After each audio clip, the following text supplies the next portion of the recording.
Okay, all right. I found another bunch of steel mill stuff, and this was in it. Haven't opened it yet. You get to be surprised with me. I found a lot of brass stuff. These aren't brass. Ooh, these are finished Pollock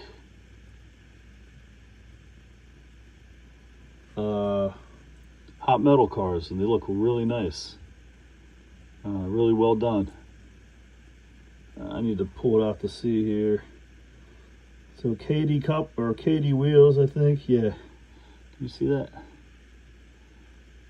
Yeah. So let me show you both sides. There's that side. There's that side.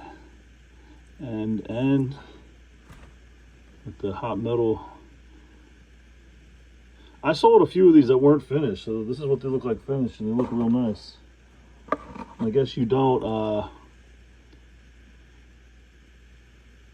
man, my hands are rough looking, but don't worry, I washed them, they're clean. Although these aren't brass, so I don't think they're brass. Are they brass? No.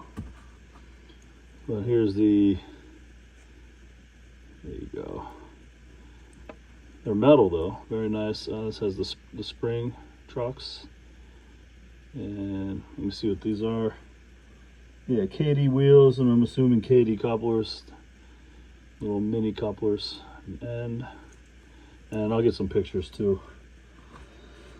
But these look real nice. I'll probably put them in these Ziplocs. Here you have what they're supposed to look like finished, and also you got your pretty nice General Models Corporation, Wheaton, Illinois. There you go. So these will be listed on online here tonight or tomorrow. So there you have it.